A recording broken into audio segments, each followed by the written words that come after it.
Hello, and welcome to this edition of People in Transition. I'm your host, Bob Gerst. I've been hiring and mentoring executives, frontline employees, and job seekers for nearly 40 years through a host of transitions, some difficult, but most very good. This experience has given me a bird's eye view on a variety of trends, economies, industry disruptors, and transitions, big and small. It also brought me into contact with the thought leaders and decision makers you need to meet. Imagine knowing exactly what to do next and how to know it's time to make your big job change. We all know transitions can be scary, but it doesn't have to be. And it's even fun when you have actionable strategies and proven tactics to achieve the future you want. We'll share with you the tools and skills that can take your dreams to your next great job. So if change is on your horizon, you won't want to miss this discussion. Also, please subscribe to this podcast so you won't miss any future episodes.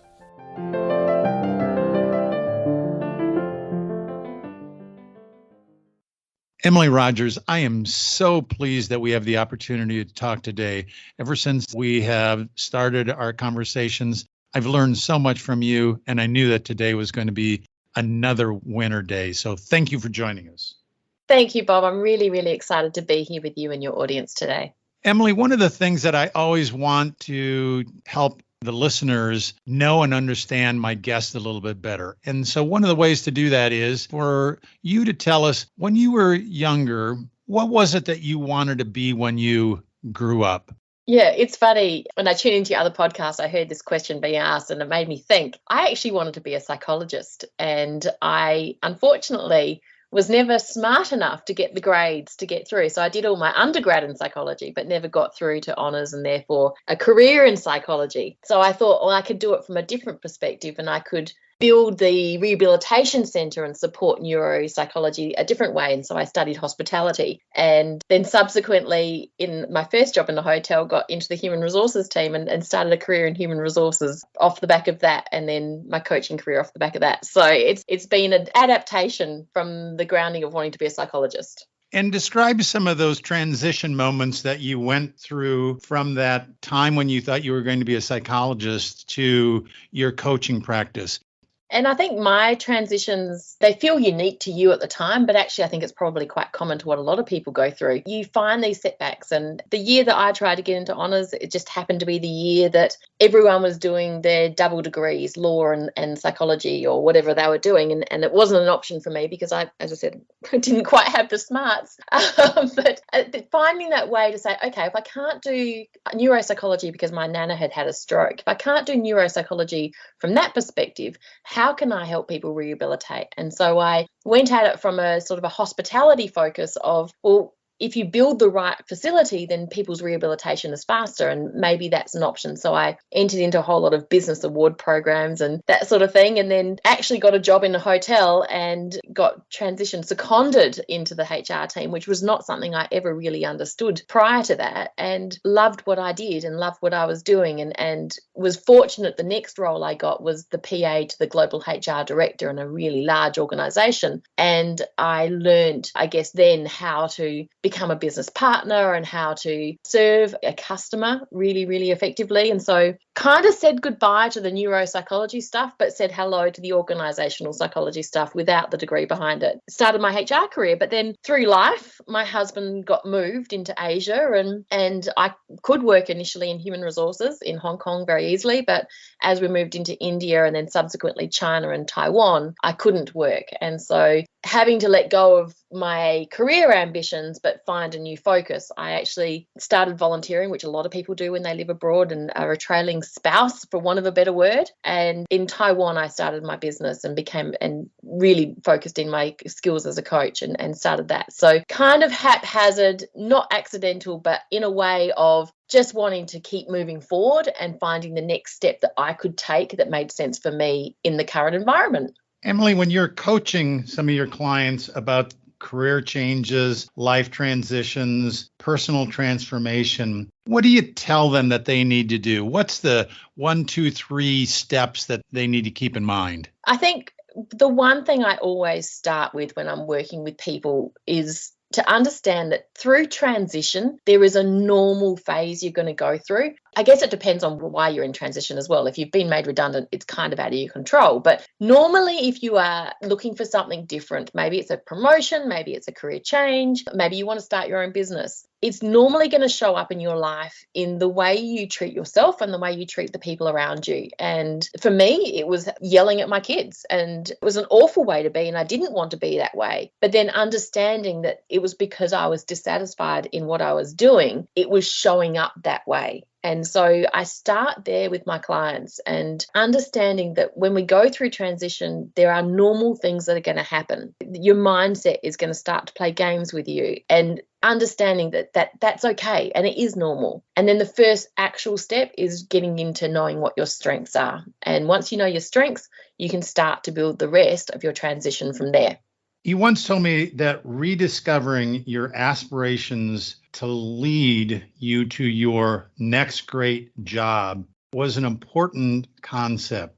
What does that rediscovering your aspirations mean to you? As I said, I think when you're in transition, it doesn't matter what it is you're looking for. It could be retirement. It's because you're uncomfortable in life. Something's not sitting right. And so it will be showing up in a way that is impacting the ones you love, or the way you're showing up for yourself, and understanding that that's happening because there's a disconnect. And so reconnecting with your aspirations is about saying, okay, I'm not showing up the way I want right now. Why not? What's going on for me that's not sitting well? And maybe it is you've reached the top of your career and you look around and you go, well, now what? Am I not able to do more than this? Or maybe you've been in your career and you want to start your own business, or maybe it's returning to work because you've been out of work for a while caring for family. There's lots of different reasons why you get there, but when you recognize that there's a discomfort, it's about reconnecting with your aspirations and saying, well, what is it? What does it look like for me going forward? And understanding that once you can feel that uncomfortableness,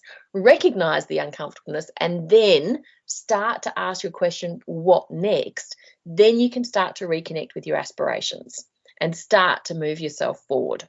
Is it only when you have reached that uncomfortable stage? Is that the only trigger, the only clue you have, or could there be other more positive things that are going on? It comes from a place of you've reached something, you've reached a point, you've reached a level. And can it be more positive? I don't know. For some people, it's out of their control. For some people, it is. We're coming into another recession. Maybe some people are going to be made redundant and the transition is forced upon them. But a lot of times, it comes from a natural, reached the pinnacle of a career, reached a point, reached maybe an accidental careerist. Maybe you fell into a career by accident. It's actually not your passion. And so you need to reconnect with your aspirations in a different way. It's not a negative thing by any means, but it's recognizing that it will be showing up in your life. It will be coming through in some way. And a lot of people make themselves busy because it doesn't feel good feeling this way. And so they start getting busy doing lots of things rather than stepping back and saying, well, what is out of alignment for me? What do I need to be looking for? What way do I need to be moving myself forward? And it could be at any stage of life. As I said, I studied psychology, but never actually got into psychology. And so it was, for me, well, what could I do? How could I meet that need for myself, and finding a different avenue? So maybe I'm making it sound negative, but it's not a negative thing. It's just it would be showing up in your life in some way. And Emily, what about one of your clients that say, Emily, you don't understand. I can't leave this job because of the money I make, the prestige I have, the location, the fill in the blank. And so I just have to grit my teeth and deal with it. How do you coach that person? And, it's not about throwing the baby out with the bathwater by any means. If you have reached the pinnacle of your career and you are the top of your game, you're not going to just walk away from it. And so there's ways that you can look at it differently, though. If you're in a big company, for example, you could go and do a project somewhere. You could do a secondment. You could look for different opportunities within the company. You don't have to leave it all behind to start new. There's ways that you can transition easily within it. For some people, if they have reached the top of their career, then it's about potentially starting their own business. And so maybe that starts as a side hustle, something that they do for passion on the side, rather than just the career. And so when I work with people who have got to that point, it's not about saying goodbye to it all. It's about embracing it to move yourself forward again. Sometimes we get to that CEO role or that directorship role and you go, well, now what? Well, how can you embrace it differently? What other opportunities are there? How can you take what you love to do and use it elsewhere? And probably jumping ahead here, Bob, but what's really key is knowing your strength and knowing your passions and then knowing how you want to use them. And then that will guide your path through transition. Emily, you've been through a number of significant job changes yourself that you've described. What's been the one or two biggest challenges for yourself in making those changes? And kind of a follow-up question into that, what steps did you take to help you sort out those issues surrounding those changes?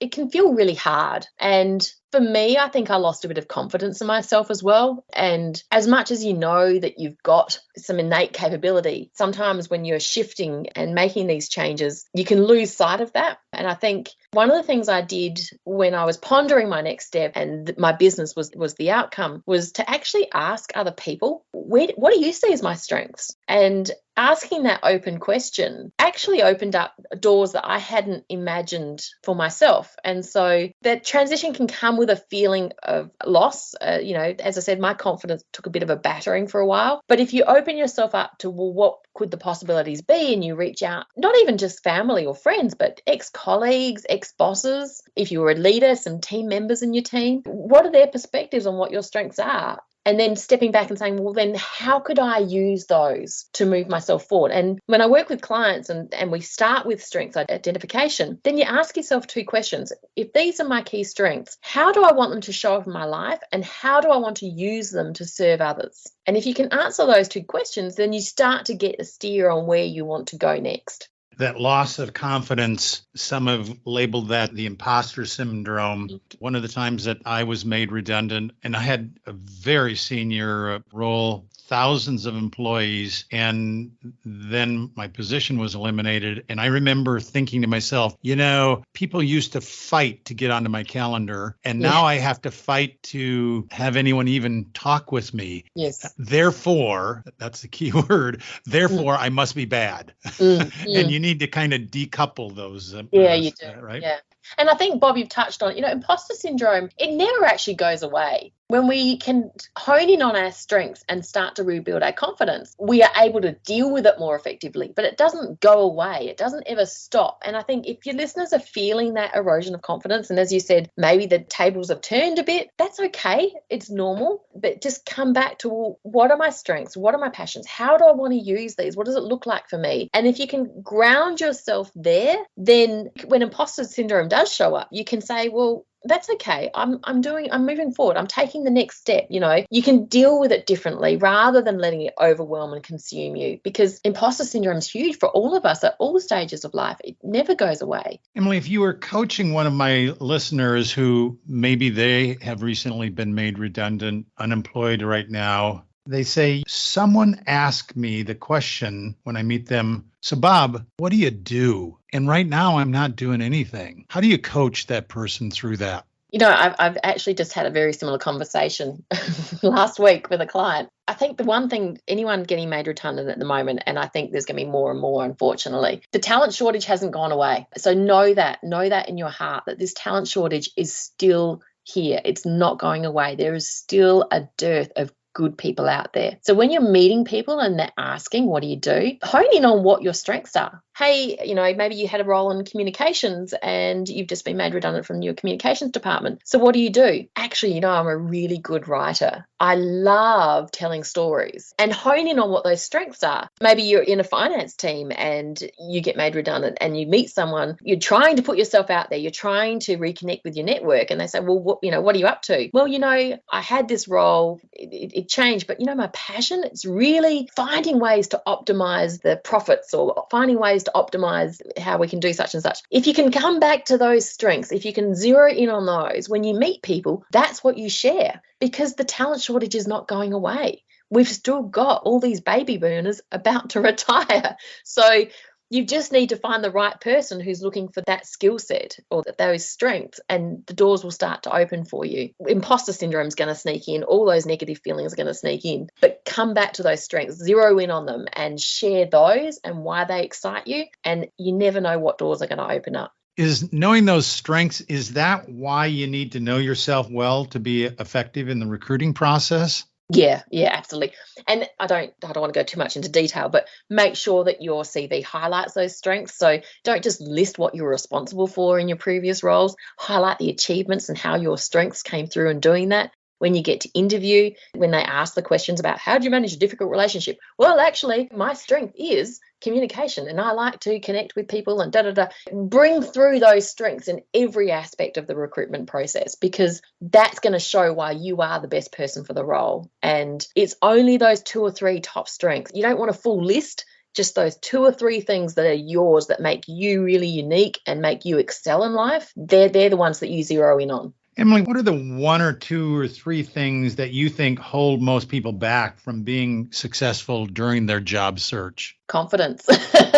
It's always going to come down to confidence, and confidence in having those conversations with your network, in putting yourself out there. One client I was working with recently said to her, right, now you've worked out what it is you want to do. Now you need to use your network because it's going to come through someone you know, the next opportunity. And she looked at me, she said, I can't put myself out there. I said, I want you to think of it as dating. You're going to have a lot of awkward conversations that you wish were over really quickly before you have the right conversation. So she actually put that out there on LinkedIn. She said, I've just been told, job hunting's like speed dating, and I'm going to have a lot of awkward conversations, but I'm ready to have a conversation with anyone who wants to talk to me, sort of thing. So you can find a way to move past that, but confidence is going to be key. So anyone who's at that job seeking phase, whether you're in career at the moment or whether you've been made redundant or whether you're looking for a change, be really clear on those strengths so that you exude confidence, even if you don't feel it, even if that imposter syndrome is sneaking in again. Be clear on who you are, on your strengths, and talk about those, and then the rest will start to come in behind it.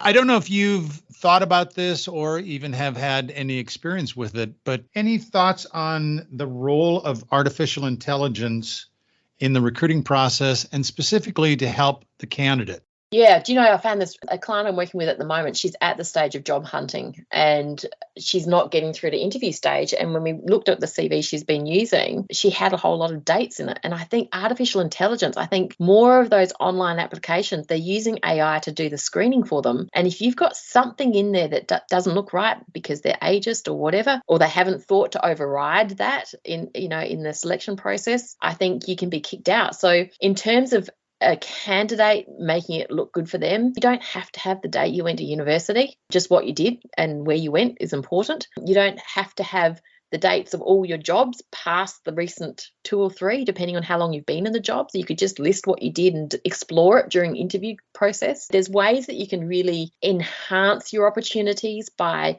looking at the job ad and the language that's used and using that in your CV and making sure you match it. If people aren't doing it, you should be tailoring your CV for every job you go to, tailoring your cover letter for every job you're applying for. But more and more, those online application systems are using AI, and rightly or wrongly, we've got to find the ways to get around it. And this is another thing people do. People try and make their CVs pretty. Do not color code it. Do not put pretty tables in. Make sure everything is as simple as possible, in plain text as possible, maybe a headline and some bullets and bold, but don't try and make it pretty, because those AI tools will strip it or scramble it and you won't get through because it can't be read. So just keep it really simple, but make sure you're tailoring it to the ad that's been put out, and make sure you're using the same language.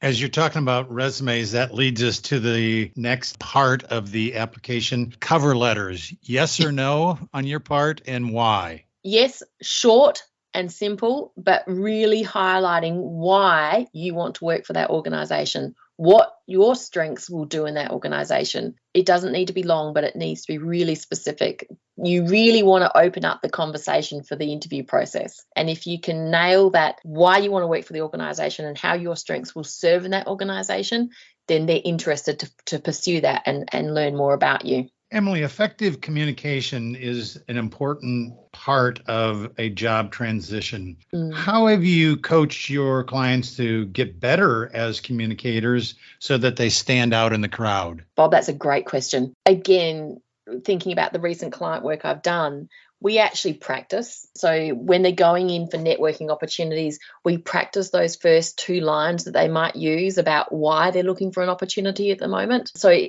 if you're in that situation, write yourself a script of maybe 2-3 sentences that you would use if you're networking and putting yourself out there. If you get to the interview stage, then absolutely you need to be practicing. And if you can do it with someone else, even better, and make sure that you're answering the questions with examples of what you've done and highlighting your strengths again.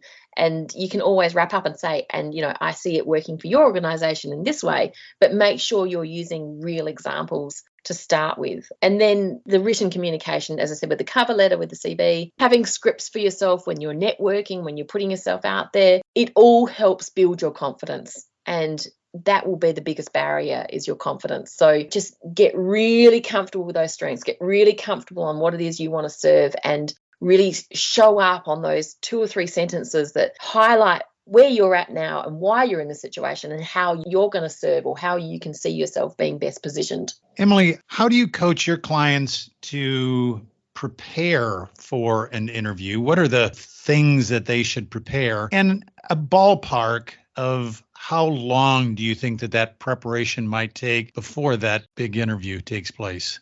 I guess it depends on how well you know the organisation and who's going to interview you. But one thing I always encourage people to do is understand the organisation and where this role sits in the organisation. A lot of that information is readily available on the internet. Know who's interviewing you. If it's a hiring manager interviewing you alone without a HR professional, it might not be as robust as an interview as you could expect if there was a HR person present. So, be prepared for those sort of side questions of, well, what do you like to do in your spare time? And, all those sort of personal interest questions, more so than probably what you would expect if it was a HR person doing the interview. But the one thing that we always do in preparing for an interview is look at the job ad, and if you've got it, the job description, and what are the core competencies. Most jobs, it will be something around teamwork, relationship management, time management, organisation, customer service. You could list off what the core competencies might be. You can Google this now. There's lots of resources available, but come up with a series of questions, or use AI, use ChatGPT. Come up with a series of interview questions for relationship management. And it will be things like, tell me about a time you've had to manage a difficult relationship. Customer service, tell me about a time you've exceeded customers' expectations. Think about what questions might come out relevant to the job you're going for, and practice your answers, and have at least one example that is relevant to each competency that you can draw on during that interview process. Again, it will help with your confidence. It means you're prepared. You're not then trying to scramble through your head of what you want to talk about in relation to this question. And you come across really clear and concise and in command of the situation, which is what any employer wants. Emily, when you go in there for that interview, depends on where you're at. This is the first or 10th or, ninth month that you've been unemployed or whatever. The emotion is there. How do you coach your clients to help calm down before that interview? Or maybe messed up one of the lines or something like that, Yeah. and you're beating yourself up. So you need to calm down and reset again. The adrenaline rush of going into interviews, it never goes away. It doesn't matter how old you are and how long you've been doing them. It never goes away. For some clients where there's a physical anxiety about the interview process, it's tactical things like maybe you tap the door frame on the way into the interview room. I have the right to have this interview, or I'm ready for this interview. So you tap your way in and then you tap your way out. I did my best in this interview, or whatever it is that makes sense for you. Another client, she loves shoes and handbags. That was her space. She was a real fashion lady. And so as she got up from, if she was sitting waiting or as she walked into the room, glancing at her shoes and taking strength from her shoes and saying, I am ready. I'm here, I'm grounded, and I'm ready. And so you can do some physical things like that for yourself, but they'll offer you a glass of water in an interview. Have a sip, take a deep breath, take your time in that first instance. There's no rush. They've got time allocated to the interview. Don't feel pressured to jump straight in and fill the gap. Just take your time and find ways to settle yourself at the very start. Once you get into the flow, it should be fine. If you do make a mistake, then own it in the interview. If you realize you've done it at the time, say, look, I just got that completely wrong in my head. I'm really nervous about this interview. I'm really passionate about this role. Can I just start again? And if you realize afterwards, don't be afraid to send an email. Hey, I actually just had a thought. Do you mind if I just rephrase that? Or can I add a little bit to that one? I wanted to add something to that. Don't be afraid to do that. And after interview, always, always, always send a message of thanks within 24 hours of that interview process, because it signals again that you want the role, that you're interested, that you're excited about it. But the other aspect is, Bob, and I don't know if you're going to ask about this, but you're interviewing them as well. There's a talent shortage. They're desperate for good people. Make sure it's a good fit for you as well. So don't be afraid to ask them some questions. Where do you see this role fitting? What do you see that as the long-term development for this role? Be clear that you're interviewing them as well and you're making sure it's a good fit for you. We've talked a lot about things that you should do either in preparation and looking for the job, or in preparation for the interview, or during the interview itself, or afterwards. What are the one or two things that you've seen that have been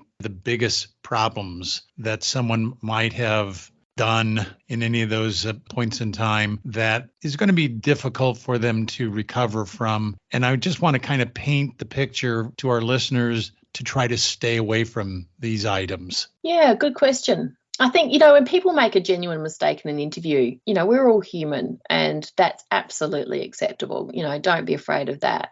I'm talking about honing in on your strengths and using those to build confidence, but coming across as cocky, I can't think of another word, that's the Australian in me. Coming across as being really cocky is not attractive in people, and there has to be a certain level of humbleness as well, that you're here as part of a process to make sure you're the best person for the role. Don't ever assume it's yours and come across that way. I want you to hone in on your strengths. I want you to feel confidence, but don't come across as over cocky either. I can't think of another word, Bob.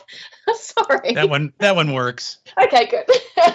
Being late. Don't ever turn up late for an interview. I mean, if it's genuine, there's nothing I can do. The train's just broken down. I'm stuck on the carriage. I can't get off. Then you need to send a message in advance. Don't ever just show up late for an interview. That is a complete no-no. And it shows a lack of organisation, and you don't want to come across that way. No matter what level the role is, you don't want to come across that way. And I guess a lot more interviews these days are happening online as well. So make sure that you're preparing your situation for coming across well and positive, and make sure the kids aren't running around in the background. Make sure that it looks, what's behind you looks good, or put on one of those virtual backgrounds so that you can at least come across professional. That's probably the key ones for me, Bob. Emily, any books or other resources that you would recommend our listeners look at to help them in their transition? I'll share the one that for me was a game changer, and it's a book by Tara Mohr, Mohr, and it's called Playing Big. And that was a real game changer for me, because I knew what I was wanting to do, but I didn't have the confidence, and I wasn't sure about how to start. And I think that really got me on the path. So if you're in transition, if you're thinking about what next, whether for whatever reason, we've highlighted a lot of reasons in this conversation, but for whatever reason you're in transition, Tara Mohr, Playing Big is a really, really great book to lean into and seek inspiration from. Emily, we've gone through a great deal of information, some wonderful tips and techniques that you've shared. If you want the listener to remember just 3 things to help them find their next great job easier and faster, what would the 3 things be that you would pass on? Know your strengths. You've got to zero in on what your strengths are. Just the 2 or 3. Answer those 2 questions. How do I want them to show up in my life, and how do I want to use them to serve others? And it doesn't matter what your transition is. If you can answer those 2 questions, knowing your strengths, then you're ready to start moving forward. And I think know your strengths, answer those 2 questions. And then the third thing would be to take action. Because a lot of us think about transition and we ponder the possibility of it, but we actually don't prioritize ourselves and we don't make time for it. So get your diary out and find 15-minute, 20-minute slots in your diary where you can prioritize yourself and your transition, and then use your network. Your next opportunity is more than likely going to come from someone you already know or through their connections. So use your network and put yourself out there. Knowing these are your strengths and this is what you want, use your network. Emily Rogers, as I said at the beginning of this recording, when I first met you, I knew that we would have a great conversation, that you would make certain that it was very value added for our listeners, and that we'd have a lot of fun. And we achieved all of those. Thank you so much for being with us. Thank you, Bob. This was an absolute pleasure. As I said, I just want people to know that they can, that they have the confidence in themselves. Just go to those strengths and just take it. You can do it.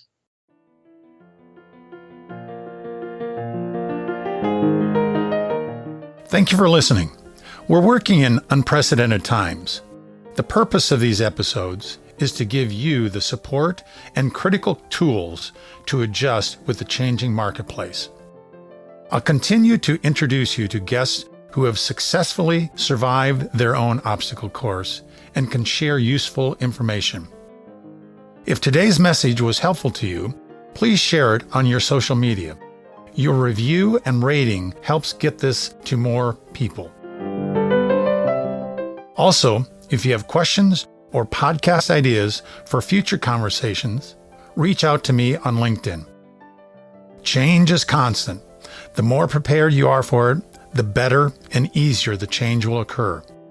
Thank you again. This is your host, Bob Gerst. See you at our next episode.